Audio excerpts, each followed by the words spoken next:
I should have stayed home that night. The interdisciplinary project mixer buzzed with 200 students crammed into the university's main auditorium, business majors mingling with liberal arts students over cheap wine and stale cheese cubes. I wouldn't have come except Dr. Lim was assigning partners tonight, and I needed this class to graduate. I stood near the back wall, nursing lukewarm grape juice, trying to blend into the peeling paint. My best friend Hannah chatted nearby about her summer internship, but her voice faded to static when he walked in. Kang Yihyun. Even across the crowded room, he commanded attention. Tall, devastatingly handsome in a charcoal suit that probably cost more than my entire semester's tuition. An alpha who moved through the world like he owned it, because his family practically did. I'd heard the whispers. Chaebol heir, future so, the kind of untouchable that people like me only saw from a distance. His laugh cut through the noise as he joked with his friends, surrounded by admirers like planets orbiting the sun. Then our eyes met. The vision slammed into me like a freight train. Sunlight streaming through cheap curtains. Yihyun's arms around me, his hand resting on my swollen belly. A positive pregnancy test on the bathroom counter. His voice, rough with emotion, I love you. God, I love you so much. Kitchen counters covered in textbooks and coffee mugs. Years stretching ahead, arguing over burnt toast, laughing until we cried, building a life neither of us expected but both of us chose. His bonding mark on my neck, permanent and claiming. Together. Forever. I gasped, stumbling backward.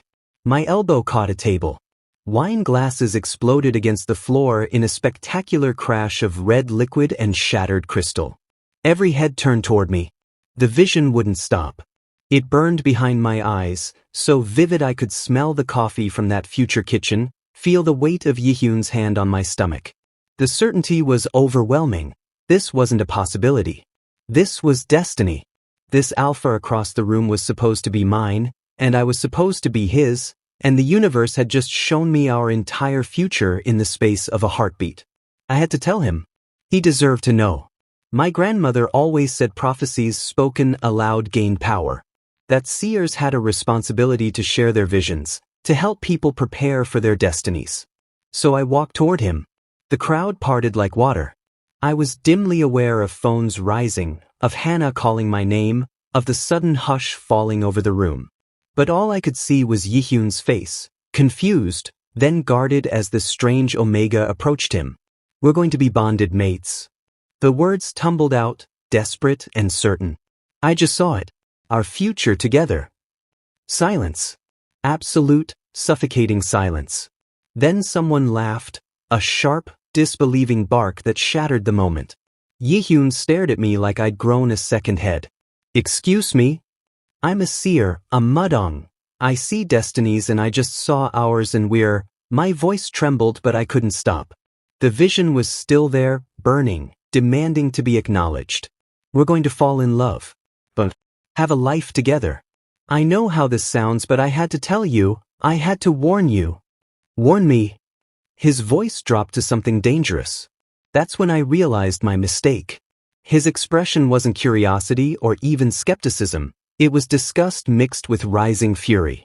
Let me get this straight. He stepped closer and I instinctively backed up.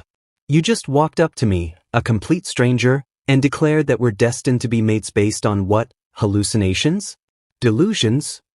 It's not. I really saw. Is this some kind of joke? He looked around at the watching crowd, dozens of phones now openly recording. Did someone put you up to this? Saran, was this you? A beautiful beta girl near the refreshment table shook her head, phone camera pointed directly at my face. This is all him. Heat flooded my cheeks. I know it sounds unbelievable but I'm trying to help. Help. Yihyun laughed, cold and sharp as broken glass. You just harassed me in front of half the university. Omegas like you. His gaze raked over me with pure contempt. Pathetic. Delusional. You probably saw me on campus and cooked up this whole destiny story to what? Trap a rich alpha? Force me into a bond one never wanted. No. I would never. Stay away from me. Each word was a knife. Whatever fantasy you've built in your sick head, it's not real. We are nothing. We will never be anything. Got it? The crowd was laughing now. Not everyone, but enough. Enough to make my skin crawl, my stomach turn, my vision blur with tears I refused to shed in front of them. I'm sorry, I whispered. I'm so sorry, I shouldn't have. Security! Yihyun called out, not even looking at me anymore. I want this person removed. And someone get me the Title IX office number. This is harassment. I ran. Shoved through the crowd of laughing, pointing students. Through the auditorium doors. Into the cold night air that burned my lungs with every gasping breath. Behind me, I could hear them. The laughter, the mockery, someone shouting, "Crazy Omega," like it was the punchline to a joke I'd never agreed to tell. I ran until my legs gave out behind the library, collapsing onto cold concrete, finally letting the sobs come. What had I done? I'd seen a beautiful future, the most certain vision I'd ever experienced, and in trying to honor it, I destroyed it completely. Yihyun would never look at me with love now. Only with the hatred I'd seen blazing in his eyes. My phone buzzed. A text from Hannah. OMG, it's already online. I'm so sorry. The link. I clicked it with shaking hands. The video was titled, Crazy Omega Mudang Tries to Trap Kang Yihyun with Fake Prophecy Skull. It already had 3,000 views. By morning, I knew my life would be over.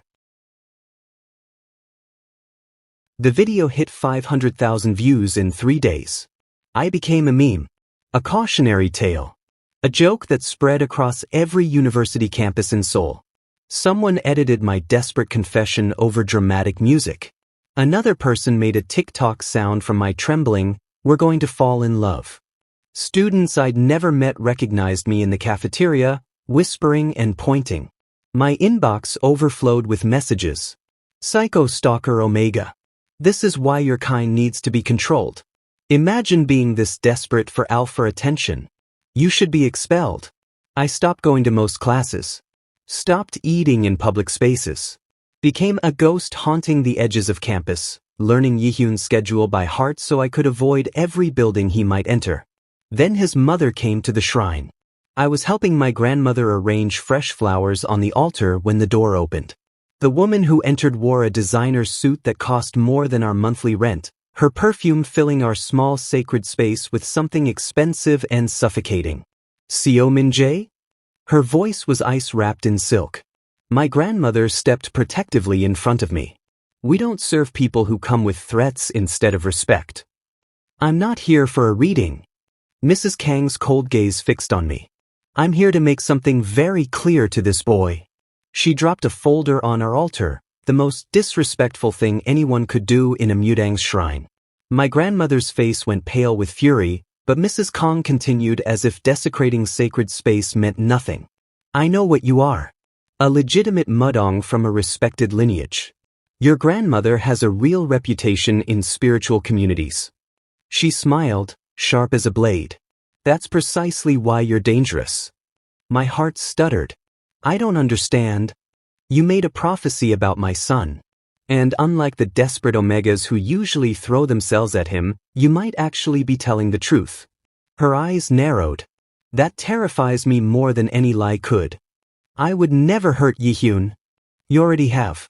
His reputation, his standing, his future prospects, all damaged by your little public display." She opened the folder, revealing photos of me. Outside my classes. At the library. Walking to the bus stop. "My investigators have been watching you. Building a case." "A case for what?" My grandmother's voice shook with rage. "Stalking. Harassment. Spiritual coercion." Mrs. Kang's smile widened. "I'm offering you a choice, Min Jae. Take 5 million won, transfer to a different university, and never contact my son again. Or I'll destroy everything you love." I should have taken the money. Should have run. No. The word escaped before I could stop it. I'm not a stalker. I made one mistake. One terrible, public mistake. But I'm not leaving my school, my grandmother, my life because you're afraid of a prophecy. Her expression went from cold to arctic. "Then you've chosen destruction." She left the folder on our altar. Inside were drafts of legal documents, Investigator reports twisting every innocent moment into evidence of obsession, plans to ruin my grandmother's reputation and close the shrine permanently. 3 days later, campus security found me between classes. CO Min Jae? You're being served. The envelope contained a temporary restraining order. Kang Yihyun, petitioner. CO Min Jae, respondent. Must maintain 100 feet distance at all times. Valid for 6 months. Students stopped to stare. Someone took a photo. By evening, I was trending again. Prophecy Omega officially restrained. Kang family not playing around. Our shrine's windows were smashed that night. Spray paint across the walls, frauds, and stay away from Kang Yihyun. My grandmother cried for the first time in my life. Within 2 weeks, every regular client stopped coming. The few who called apologized. They couldn't risk association with that stalker Mudang's family. 83 years of spiritual service, destroyed by one viral video and a powerful family's vendetta. We closed the shrine the day before spring semester started. I thought things couldn't get worse. Then Dr. Lim posted partner assignments for the interdisciplinary project. My hands shook as I read the list. Alphabetical pairing. Kang Yihyun / CO Min Jae. I watched Yihyun stand up in the lecture hall, his voice cutting through confused murmurs. Professor, I need a different partner. The assignments are final, Mr. Kang. I have a restraining order against CO. He still wouldn't say my first name, like even that was too much contact. We legally cannot work together. Every head turned toward me. I wanted the floor to swallow me whole. Dr. Lim frowned, clearly caught off guard. I wasn't informed of this. I'll send documentation immediately. Yihyun's jaw was tight. I need a different partner. This is a legal issue, not a personal preference. I'll review the situation and contact you both. Class dismissed. I ran before anyone could corner me with questions or accusations or phones recording my humiliation. The call came that evening. Dr. Lim's voice was carefully neutral. Mr. CO, I've reviewed the restraining order with the university legal team. It expires in 2 weeks, and academic partnerships in supervised public spaces don't violate its terms. My stomach dropped. Professor, please. Both of you need this class to graduate. I understand the circumstances are difficult, but I expect professional behavior. The pause. First meeting is Monday, 3 p.m. in my office. I'll be present to mediate. Can you handle this? Yes, Professor. Dr. Lim's office was suffocatingly small. Yihyun sat across from me at a tiny table, his presence filling the space with tension so thick I could barely breathe. He smelled like rain and cedar, exactly like the future version in my vision. The cruelty of it made me want to scream. Ground rules, Dr. Lim announced. This is a professional academic partnership. All communication through me or the class portal. Meetings held here or in supervised library study rooms. Understood? Understood, Yihyun said coldly, still not looking at me. Mr. CO? Understood, I whispered. Good. Your project analyzes the intersection of business ethics and cultural practices. Given your backgrounds, you're actually well-matched. Can I speak freely, Professor? Yihyun interrupted, his voice sharp. Of course. I don't trust him. Finally, he looked at me. The hatred in his eyes was worse than I'd imagined. He's already proven he'll say anything, do anything to get close to me. How do I know he won't use this project as another excuse to? I won't. My voice cracked. I won't talk to you outside this project. Won't approach you. I'll do my work and stay invisible. I just want to graduate and never see you again. Something flickered in his expression, surprise, but it vanished quickly. Good. Then we're clear. Mr. Kang, I expect basic respect. He harassed me in front of 200 people, Yihyun snapped. Then his spiritual family fought my restraining order. Forgive me for not feeling respectful. I never fought anything, I said quietly. Your mother did this. She came to our shrine, threatened us, built a false stalking case because she was afraid. Afraid of what? That my prophecy was real. The words exploded out. She investigated my grandmother, found out we're legitimate, and got scared that maybe, just maybe, I was telling the truth about our future. Yihyun stared at me like I'd slapped him. Both of you enough. Dr. Lim's voice cut through the tension. You will work together professionally. Mr. Kang handles business ethics. Mr. Seo covers cultural practices. Combine your work at the end. Minimal contact. Clear. Crystal, Yihyun muttered. I just nodded, blinking back tears. We divided the work in hostile silence. As we packed up, Yihyun finally spoke. Minimal contact. I don't want to talk to you unless absolutely necessary. Trust me, I said tiredly, shouldering my bag. The feeling is mutual. I left before he could see me break down completely. The vision of us happy together felt like a cruel joke now. A future that died the moment I opened my mouth. 3 weeks into our forced partnership, I discovered Kang Yihyun was brilliant.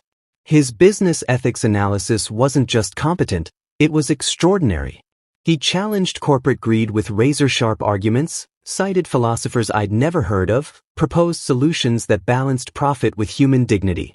This wasn't the careless playboy alpha everyone thought he was.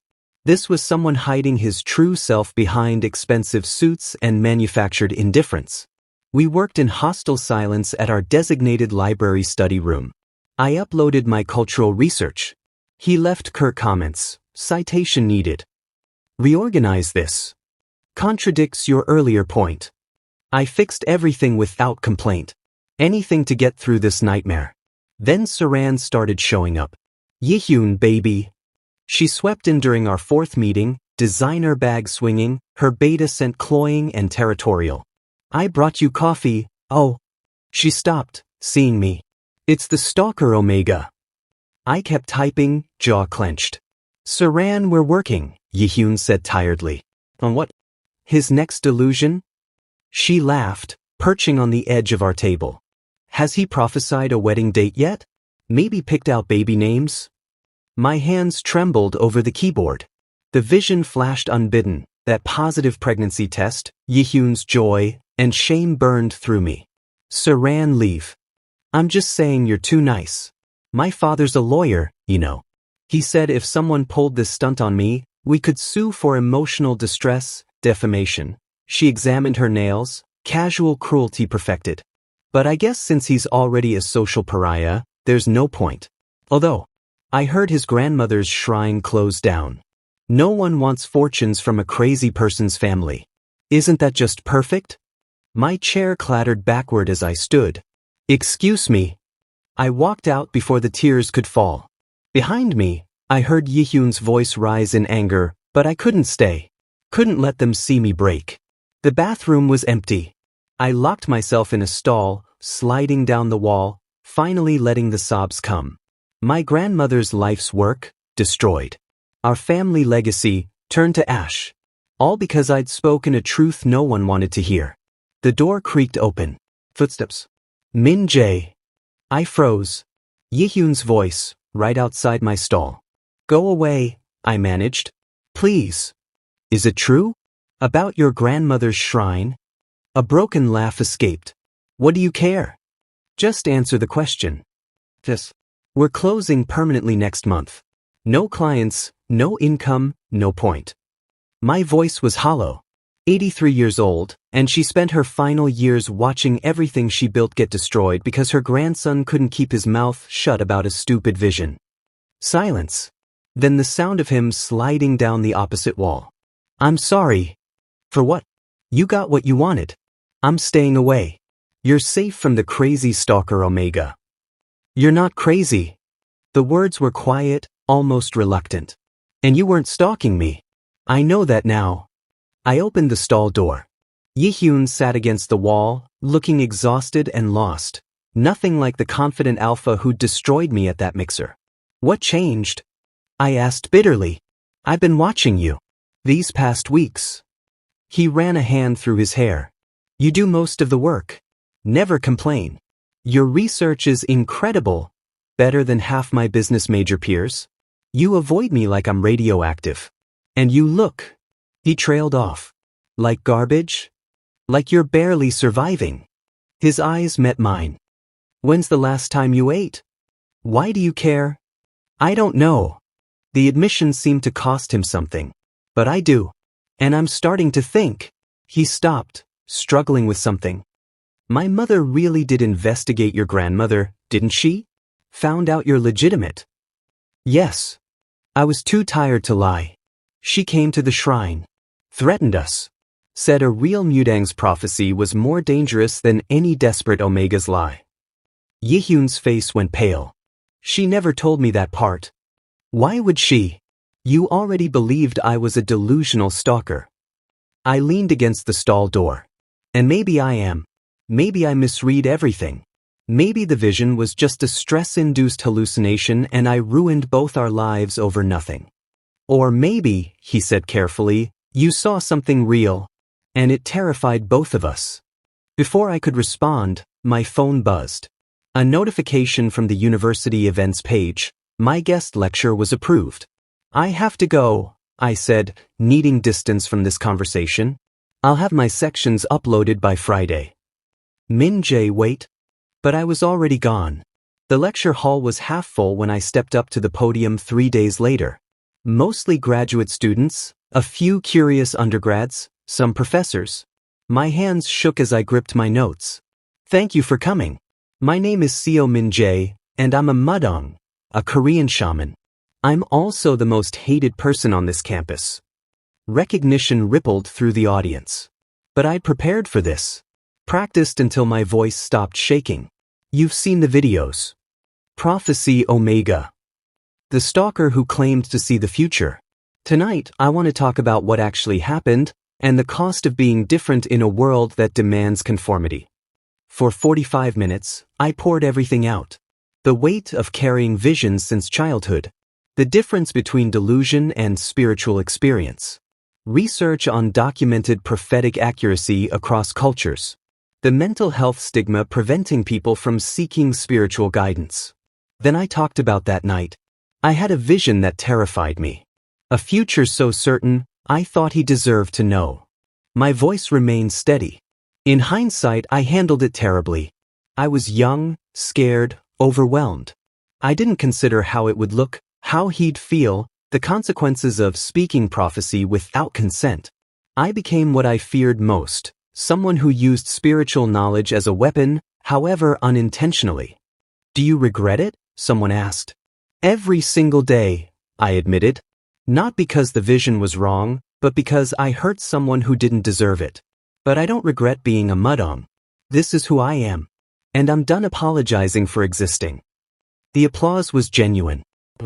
Several people lined up afterward with questions, sharing their own stories of spiritual stigma. When the crowd cleared, I looked up. Yihyun stood at the back of the hall. My heart stopped. You came. Your grandmother gave me the address. He approached slowly like I might bolt. That was incredible, Min Jae. Truly. What are you doing here? I started packing my notes with shaking hands. If someone sees. The restraining order expired last week. Everything stopped. What? It was temporary. 6 months. It's over. He stepped closer. I've been researching Mudang traditions. Real research, not dismissive Googling. I talked to your grandmother yesterday. And he exhaled shakily. I can't stop thinking about you. Don't do this. My voice broke. Don't do what?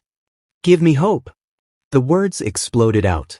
I've spent months grieving a future I'll never have. Learning to live without it. You can't just show up now and, what if you were right? He closed the distance between us. What if we're supposed to? The vision is gone, Yihyun. I backed away, shaking. It faded weeks ago. Whatever future I saw, we destroyed it. Your restraining order, your mother's threats, my humiliation, we burned that path to nothing. There's nothing left. But what if we could build something new? Based on what? Guilt? Curiosity about prophecy? Tears streamed down my face. You don't want me. You want to know if destiny is real. That's not the same thing. How do you know what I want? Because if you wanted me, Min Jae, the weird Mudang with the ruined reputation, you wouldn't be talking about visions. You'd be talking about who I am as a person.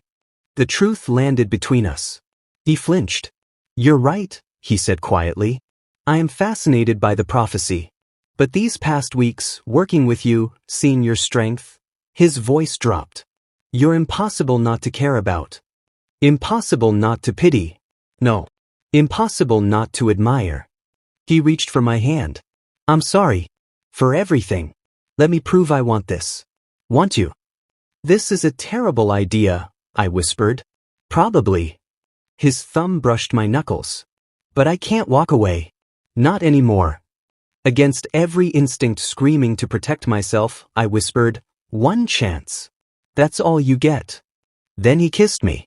And despite everything, despite the months of pain and the destroyed future and all the reasons this was wrong, it felt like coming home. Yihyun posted the statement at 7 in the morning. My phone exploded with notifications. Hannah's frantic text. OMG, check Yihyun's social media now. His post was already viral, 10,000 comments, climbing fast. My hands shook reading his public defense of me, his admission of wrongdoing, his declaration that he was coming to care about me. I called him immediately. What did you do? What I should have done months ago. I told the truth. Yihyun, everyone will think I manipulated you. Let them think whatever. His voice cut off. My mother's calling. Put it on speaker. I ran across campus, found him outside the business building just as his mother's voice erupted from his phone like artillery fire.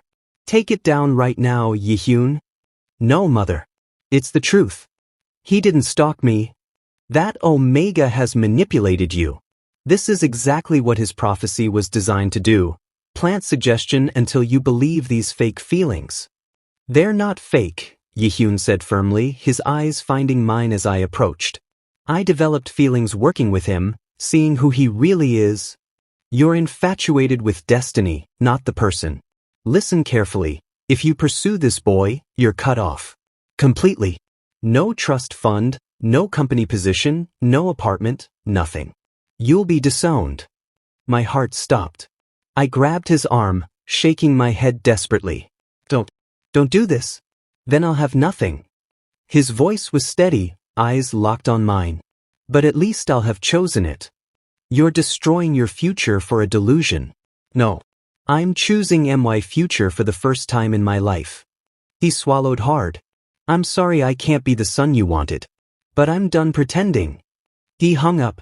Students stared. Phones recorded. Within an hour, we were trending again. Kang Yihyun disowned for stalker Omega. His accounts were frozen by noon. Apartment lease canceled by evening. Messages from relatives flooded in, all variations of betrayal and disappointment. Our shrine got vandalized again. You won, homewrecker. But standing in the ruins of everything we'd both lost, I didn't feel like a winner. I felt like we were both drowning. We met at the library 2 days later. Yihyun looked exhausted, wearing the same clothes from yesterday. My sister's letting me use her couch. I'm applying for jobs. Any jobs?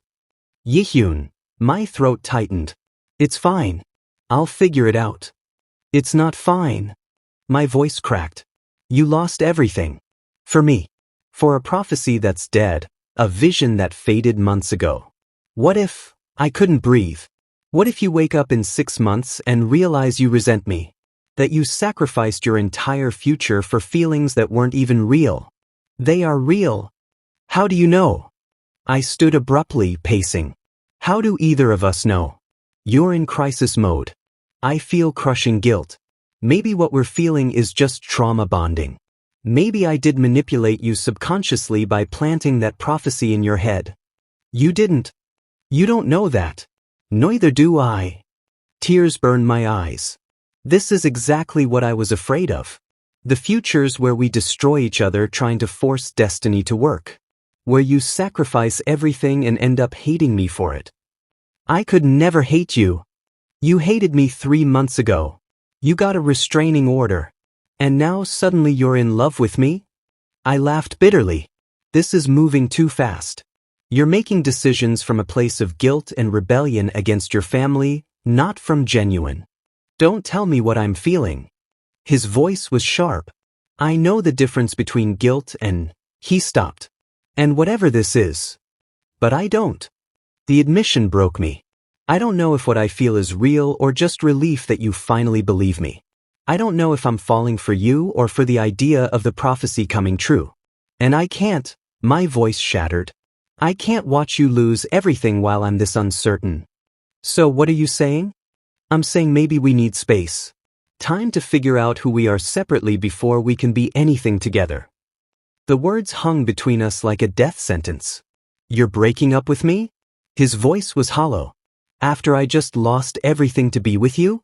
I'm trying to protect us both from making a huge mistake. The mistake would be walking away. He stood, closing the distance. Min Jae, I didn't sacrifice everything for a prophecy. I sacrificed it for you. The person who stands up for his beliefs despite everything.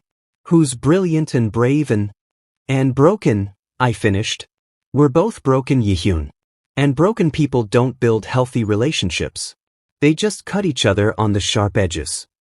I left before he could see me completely fall apart. 2 weeks of silence followed. 2 weeks of barely eating, barely sleeping, feeling like I'd amputated part of my soul for practical reasons that felt increasingly hollow. My grandmother found me staring at nothing one evening. You're miserable. I did the right thing. Did you? She settled beside me with her tea. I raised you to trust your visions. And now you're ignoring the most important one you ever had. The vision is dead, Halmoni. It faded months ago. Are you certain? Her eyes glinted with something knowing. Or did you stop looking? That night, lying in bed, I closed my eyes and reached for the vision the way I used to. Not forcing it, just opening myself to possibility.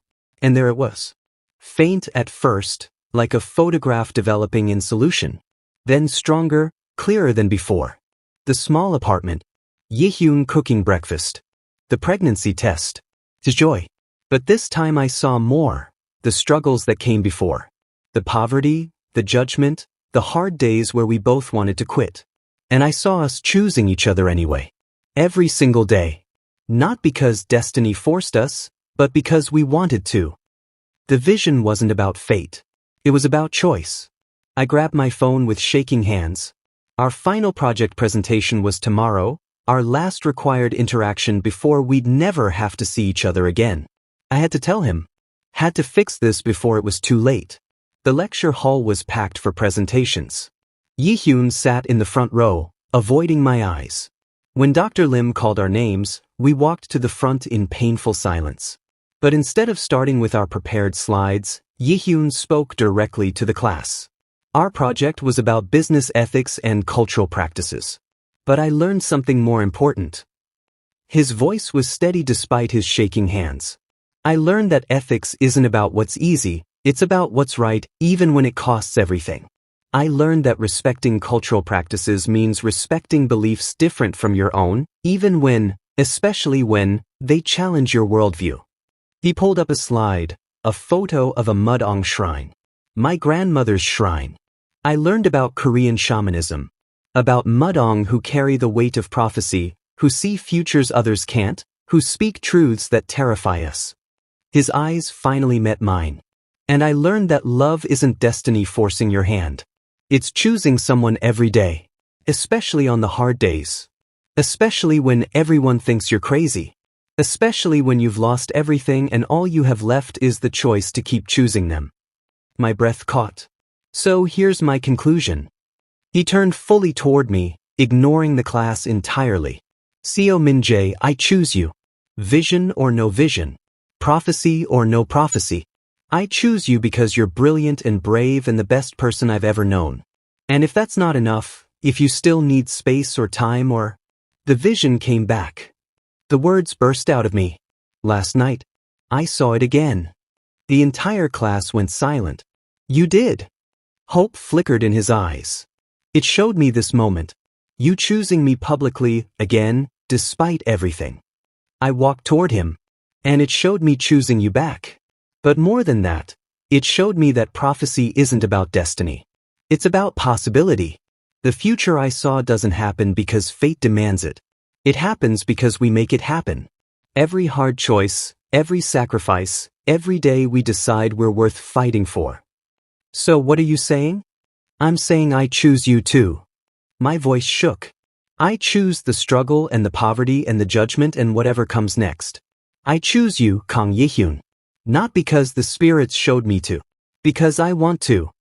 He kissed me in front of everyone. Gentle, certain, claiming. The class erupted in gasps and whispers and the sound of phones recording. But I didn't care anymore. Dr. Lim cleared his throat. Oh, that was definitely the most memorable presentation I've ever witnessed. A+ for courage, if nothing else. 2 years later, I woke in our small apartment to burning toast and Yihyun's cursing. I swear this toaster hates me, he muttered, scraping blackened bread over the sink. I laughed, padding into our tiny kitchen. You're hopeless. Yeah, but you love me anyway. He pulled me close, his hands settling on my stomach, slightly rounded now, 16 weeks along. On the bathroom counter, exactly where the vision showed, sat the positive test we'd taken 3 months ago. I love you, he murmured against my temple. Every day. Even the hard ones. Especially the hard ones, I corrected, thinking of the journey that brought us here. The humiliation, the restraining order, the public battles and private doubts. The vision that almost destroyed us but ultimately saved us. Because we didn't end up here because destiny demanded it. We ended up here because we chose each other.